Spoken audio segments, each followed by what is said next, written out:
petite vidéo impromptue dont la thématique est toi dans tout ça. Donc ça m'a été un peu inspiré par les planètes rétrogrades, par le fait de aussi chercher à vous recentrer sur vous, à vous remettre au centre, à cesser de vous disperser, ce qui peut être un sentiment pas mal ressenti en ce moment.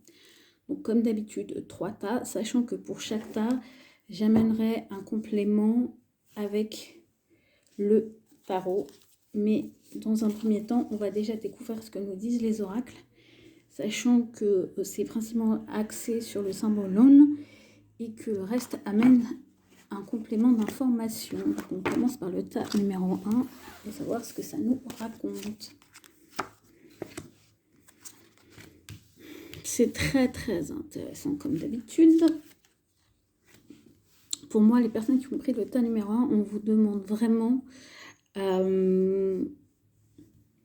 d'être axé, d'être centré sur ce qui vous fait du bien, sur la vie simple, sur vos bénédictions, sur le fait de rechercher vraiment la simplicité, la nature. Je rapproche un petit peu, vraiment d'être dans cette énergie de centrer sur vous, de vraiment profiter des bienfaits de l'existence, de rechercher la simplicité. C'est pas forcément un moment où vous devez chercher à briller ou vous agiter dans tous les sens. C'est déjà profiter des choses toutes simples, des bénédictions que vous offre la nature. Il y a vraiment cette idée, et aussi pour moi d'être vraiment dans une forme profonde de bienveillance vis-à-vis de tout ce qui vous entoure.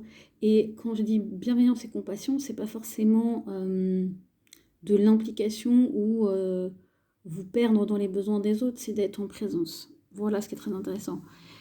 Je dirais ce qui est à éviter, c'est vraiment de suivre les beaux parleurs ou de chercher absolument à suivre le mouvement, le courant, ou à trouver dans la parole des autres, dans la musique des autres, des réponses à vos questionnements.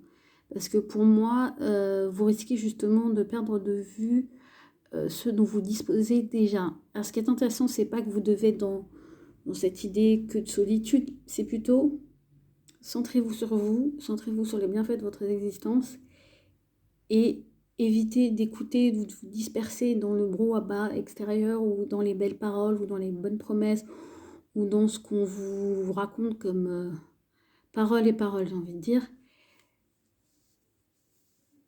Parce que pour moi, ce que vous avez à cultiver en partant de cette place justement de bénédiction, de recueillement, de centrement, de centrage sur vous, c'est plutôt des relations qui ont un but. C'est de privilégier les interactions qui ont du sens personnel et de ne pas vous perdre. Pour moi, ça, vraiment, hein, cette carte-là, pour les gens qui ont pris le tas 1, c'est tout ce qui est réseau, tout ce qui est bonne parole, tout ce qui est prêcheur, tout ce qui est apprentissage, où on n'est pas en lien avec l'enseignant, où on n'est pas en lien direct avec la source. Alors que là, vous, ce qu'on vous invite à faire, c'est plutôt d'aller à la rencontre de personnes avec qui vous avez des valeurs communes et avec qui vous allez pouvoir faire le chemin, et où vous avez vraiment, où il y a un sens de l'harmonie et pas simplement de la superficialité. Voilà, c'est vraiment ça. C'est avant de chercher l'extérieur, tout azimut, on vous invite à revenir vers vous, à éviter la tentation de suivre, on va dire, même j'ai envie de dire les solutions de facilité, parce que c'est ça aussi le compte, hein. Ou les choses pas très honnêtes pour atteindre ses buts, pour aller vers justement être en mesure d'identifier des personnes avec qui vous avez vraiment des affinités. Ce que nous disent les deux autres, hein, qui est vraiment l'imagination. Donc pour moi, c'est vraiment d'écouter ce que vous dites, vos visions. L'imagination, pour moi, c'est aussi se projeter de manière positive dans l'avenir, en créant son idéal. Et pour moi, il y a vraiment un lien avec cette carte-là et le phénix et le rite. Pour moi, les gens qui ont pris Star 1, c'est peut-être des personnes qui sortent justement d'une période un peu complexe et qui, du coup, sont face à deux choix, d'avoir de quelque part de finaliser l'apprentissage en ne se dispersant pas tout de suite vers l'extérieur par rapport à ce qu'ils ont appris, des bienfaits, de leur existence en étant dans le recueillement et dans le silence. Donc ici, c'est vous précipitez pas de suite dans la foule si vous sortez d'une période un peu compliquée en vous disant j'ai laissé passer des choses, j'ai perdu mon temps, je me suis trop retrouvée avec moi-même, j'ai besoin de voir du monde, parce que là vous risquez de tomber sur des gens qui sont pas forcément très honnêtes. Alors que vous avez la possibilité de faire des rencontres qui ont du sens et qui sont vraiment en lien avec vous. Je vais pas faire, le message est assez important, donc je ne vais pas forcément énormément compléter avec le tarot. J'ai juste 2 cartes là pour ce talent en tout cas. Bon, il y en a 2 qui sont venues en même temps. Il y en a même 3. Trop fort. Oui, c'est ça. Sortir du combat, clarté d'esprit et voyez le 6 de coupe. C'est, pour moi, il y a vraiment un écho avec ce côté familier, ces choses où on est bien, où il y a de la simplicité, où il y a de l'innocence. Et ça arrive après une période où vous avez pu batailler avec votre esprit avant tout. Et là, vous rentrez dans une période de clarté, ou en tout cas, et vous, dans tout ça, c'est privilégier la clarté. Sachez, si vous avez un doute sur, on va dire, l'honnêteté de quelqu'un, sur la véracité des propos qu'on vous tient, écoutez-vous et allez vraiment là où c'est harmonieux pour vous. Et parce que vous sortez, pour moi, les gens qui prêtent talent, vous sortez d'un cycle, j'ai envie de dire, de transformation où vous renaissez à quelque chose, où vous allez renaître à quelque chose, et ça passe essentiellement par ça. On va passer au tas numéro 2 du coup. Alors, hop. Très intéressant ce tas numéro 1 déjà. Tas numéro 2.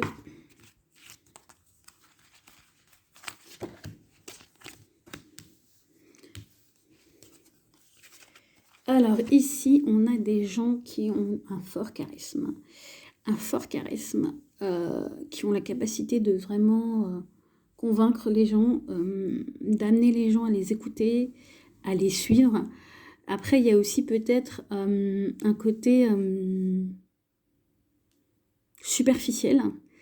Mais ce qui est intéressant, ce que j'entends ici, et vous dans tout ça, c'est que ce rôle que vous pouvez jouer, cette image que vous pouvez renvoyer, en fait, quelque part, c'est, vous savez, ou en tout cas, on vous dit que on vous donne l'autorisation, je ne sais pas pourquoi j'entends ça, de donner le change et de ne pas forcément faire part de tous vos projets. Parce que moi, ce que j'entends derrière, c'est qu'il y a vraiment, dans cette façade-là, quelque chose de plus profond que vous mettez en œuvre. Vous allez passer vous faites des sauts de fou. En fait, les gens qui ont pris ce tas-là, et vous dans tout ça, c'est que peut-être, ou même peut-être le rôle que vous avez joué jusque-là, il avait sa raison d'être. Il est peut-être encore nécessaire de le tenir parce que derrière ça, il y a quand même un passage de ouf que vous êtes en train de faire. Des sauts dans l'inconnu, vous allez au bout de vos objectifs. Pour moi, il y a vraiment quelque chose de vous allez au bout de vous-même, vous allez au bout de votre individualité, vous allez réussir à mettre en œuvre vraiment ce qui est important parce que vous allez faire un saut. Donc c'est super intéressant de voir que ça peut aussi, vous dans tout ça, c'est peut-être que vous renvoyez une image très lisse, très en maîtrise, très facilité à communiquer. On pourrait dire que négativement une certaine superficialité, alors que vous savez exactement ce que vous servez derrière, et ce que vous servez est quelque part un peu plus grand que ça. Et c'est très bien. Alors le truc qui peut être, et ça c'est vraiment très puissant pour moi, de le roi et le fou en fait. Et il y a vraiment ces 2 facettes chez vous. Ça peut être aussi qu'on vous invite à être très attentif à l'image que vous renvoyez, à donner une image de stabilité, à être dans une communication importante, à soigner votre image, à soigner l'apparence, et dans le même temps, de poursuivre vos rêves et vos ambitions, et on va dire vos défis qui vous amènent à vraiment franchir des gros caps et à faire des grands sauts et à oser des choses. Il y a un peu ce 2 tableaux qui jouent. Alors ce qui est intéressant, c'est que par rapport aux relations, on vous dit de ne pas, peu importe la nature des relations, de ne pas vous embarquer dans des choses qui vous contraignent ou qui vous donnent la sensation que vous êtes enfermé, obligé, ou c'est pas clair, ou là où il y a un sentiment de malaise, il vaut mieux bouger et il vaut mieux prêter attention à vos partenariats et à tous les trucs où vous avez la sensation de forcer quelque chose, de vous forcer ou que l'autre se force. Pour moi, il y a quelque chose vraiment à guérir par rapport à ça aussi. C'est cesser de vous sentir engagé là où il n'y a pas d'engagement, où l'autre se force à un engagement. Ça peut être aussi que vous faites beaucoup d'efforts, ou en tout cas vous avez la sensation de faire beaucoup d'efforts, et c'est pas forcément la meilleure chose à faire parce que du coup il y a des codépendances qui se créent et qu'elles ne sont pas saines. Et c'est très intéressant ce que j'ai dit, ce qui ressort avec le Saint Vendôme, mais du coup les oracles amènent encore une autre lecture hyper intéressante, parce qu'il y a cette notion de voyage, de déplacement et d'âme sœur. Donc, j'ai envie de vous dire, alors c'est un message bien spécifique, que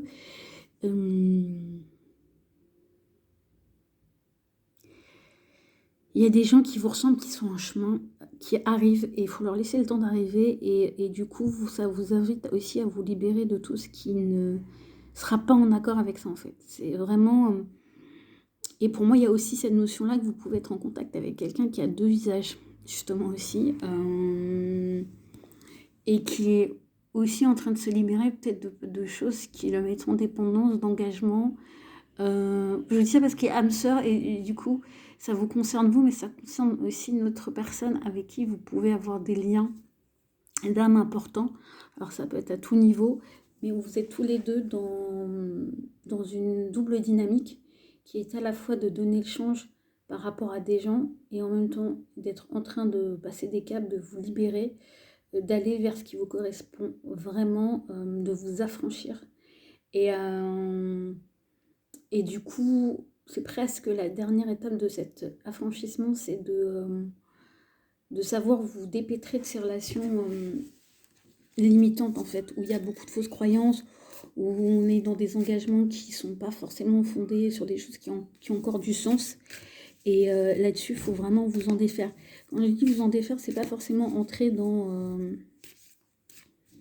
une bataille ou dans une lutte, ou de chercher à démontrer ou à s'expliquer. C'est juste de... L'autre n'a sur vous que le pouvoir que vous lui donnez. Et du coup, c'est vraiment de... Vous savez, de vous sortir de ça, de vous éloigner tout simplement. Parce que le voyage, ça peut être ça, c'est de prendre de la distance par rapport à ça. Du coup, je pense que je vais surtout compléter cet aspect, on va dire, de relation toxique. Oui, prenez vraiment le cadre de couple, c'est vraiment là où vous avez de la lassitude relationnelle. Forcez pas le truc, en fait. Vraiment, forcez pas là où vous êtes, où vous avez de l'apathie, juste parce que vous avez la sens, vous le devez à une personne parce que c'est une vieille histoire. Non. Sachez prendre du recul, parce qu'il y a d'autres choses qui arrivent pour vous, et c'est intéressant parce que du coup, oui, parce que pour moi, il y a vraiment des énergies drainantes dont vous devez savoir vous séparer. Et donc la question, et toi dans tout ça, bah, c'est là, on va dire, l'idée clé, c'est éloigne-toi des relations qui te drainent, qui ne te font pas envie et où tu te forces. Et c'est intéressant parce que, et tu as la clarté pour savoir de quoi je te parle clairement à l'heure actuelle. Donc, écoute-toi. Voilà. Résultat numéro 2. Fort, fort intéressant. Et du coup, on passe au dernier tirage.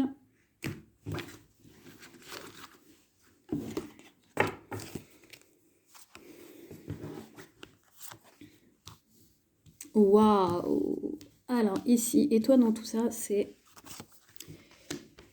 Il y a un gros travail, clairement, pour les gens qui ont pris le tas numéro 3, de sortir d'un deuil et de vraiment y mettre de la volonté, mais aussi de vous rendre compte, là, vous ne pouvez pas mettre plus de volonté que ça.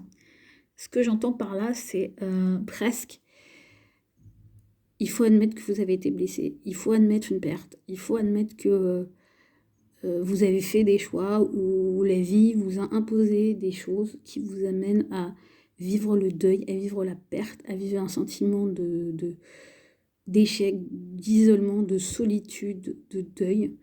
Faut le faire. Et en même temps, vous pouvez, et on vous dit en même temps, il faut que vous mettiez en œuvre d'autres objectifs, d'autres ambitions, que vous alliez à la quête d'autres choses, que vous sortiez de cette sensation que tout est fini. Alors ça peut être... Et après c'est intéressant parce que vous voyez, c'est comme tas numéro 2, pour ceux qui ont suivi, il y a aussi cette idée que vous êtes peut-être dans un double jeu, mais alors là qui est, on va dire, d'une autre nature que le tas numéro 2, dans le sens où vous cachez peut-être aux yeux des autres que vous vivez un deuil, que vous vivez des pertes, que vous n'êtes pas si bien que ça, et vous donnez le change en allant de l'avant, en sortant, en, en donnant la sensation, non, c'est bon, c'est passé, ça y est, vous êtes reparti, vous montez à cheval, alors qu'en fait, vous cachez vos larmes, en fait. C'est ce que j'ai envie de dire. Attention, parce que... et toi, dans tout ça, non, soyez très honnête de là où vous en êtes, déjà avec vous-même sur votre deuil. Donc, de pas sur-investir le côté « je vais bien, tout va bien, j'ai des nouveaux objectifs ». Après, c'est aussi, ne vous enlisez pas dans le deuil et dans la perte, et sachez mettre de nouveaux objectifs en place. Mais attention, parce que dans tout ça, le plus important, c'est de voir où vous en êtes de vos limites. Que ça soit... quand je dis de vos limites, c'est... quelque part, ici, il y a une forte volonté, mais il faut aussi vous rendre compte que vous avez peut-être plus la même énergie qu'à un certain moment, en tout cas pour le moment, et qu'il est important d'en tenir compte. Donc, parce que sinon, en fait, c'est intéressant, parce que pour moi, elle peut se lire à droite comme à gauche, et si vous ne faites pas attention au deuil au travail de deuil que vous devez faire, vous pouvez vous retrouver épuisé, alors même que vous êtes en train de repartir bien en tête pour quelque part vous éloigner, vous détacher, vous extraire pour surmonter ce deuil. Puis finalement, vous allez être chaos technique. Donc, et toi, dans tout ça, c'est fais clairement ton processus de deuil avant de repartir en guerre ou à la conquête de on ne sait quoi. Parce que au final, si tu ne le fais pas, vous voyez, c'est les deux mêmes. Hein. Tu vas te retrouver épuisé au bout de très peu de temps. Parce que tu n'auras pas accepté le processus. Et pourquoi je dis que c'est important? Parce qu'il y a vraiment cette chose qui se rajoute, c'est de vraiment retrouver la paix en toi. Donc ça, c'est vraiment très important dans le processus de deuil, c'est l'acceptation, pour moi. Et encore plus quand il y a cette notion de résilience. Donc les gens qui ont pris le tas numéro toi, et toi dans tout ça, c'est bah regarde là où... c'est pas forcément des choses récentes, hein, ça peut être des choses anciennes qu'on n'a pas finies, en fait. Qu'on a laissées ouvertes, des plaies qu'on a laissées ouvertes, et qui du coup, pour ouais, qu'on a laissé de côté, où on a été tout de suite à la conquête de nouvelles choses en se disant non, ça va aller. Et parce que le risque, c'est que bah, souvent vous vous retrouvez à bout de souffle. Alors que même vous aviez la sensation d'être parti à bout de souffle, oui, parce que dans le fond, vous n'allez pas au bout d'un processus de résilience et de guérison. Donc, et toi, dans tout ça, c'est... t'as le droit de faire comme tout le monde, en fait, c'est ça que j'entends, et de prendre du temps pour te guérir, et ne juge pas non plus les gens qui le font. Je pense qu'ici, hein, il peut y avoir des gens qui ont un gros jugement sur... les gens qui prennent du temps pour se guérir ou pour le côté avoir un jugement sur les états de deuil ou de faiblesse et trouver que c'est pas qu'il faut pas y rester, qu'il faut se démener, qu'il faut prouver je sais pas quoi, je sais pas qui.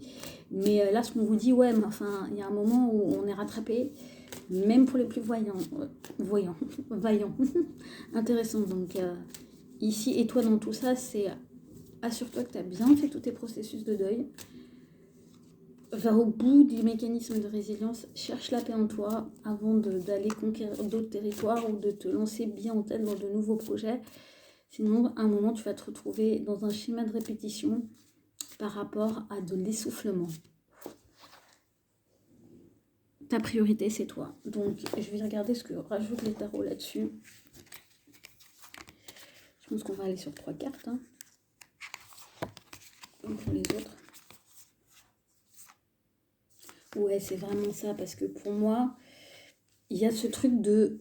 On a toute l'énergie du monde, toute la volonté du monde d'aller, de s'ouvrir, presque trop. Et pourtant, on nous dit, vérifie tes énergies d'abord. Oui, tu as ce potentiel de réussite. Oui, tu as ce potentiel de conquête. Mais assure-toi que tu es suffisamment reposé. Et moi, je trouve que voilà, ça parle. Et c'est intéressant, cette lumière qu'on voit. Assure-toi que tu as bien rechargé les batteries, que tu as bien digéré le précédent chapitre de ta vie, en fait. Ou les précédents chapitres de ta vie, qu'ils soient récents ou plus anciens. Parce que sinon, le monde, c'est à la fois une ouverture, mais ça peut être aussi à la fois, c'est la fin et un début. Mais du coup, il y a cette notion où on peut s'enfermer dans un idéal de conquête, de toujours aller de l'avant, de toujours s'ouvrir au monde, alors qu'au fond, on le fait d'une base où on n'est pas reposé, où on est vide. Et au bout d'un moment, on se prend à son propre piège. Voilà pour le Talon numéro 3. Si vous avez aimé, n'hésitez pas à vous abonner, à liker. Et je vous dis à la prochaine fois.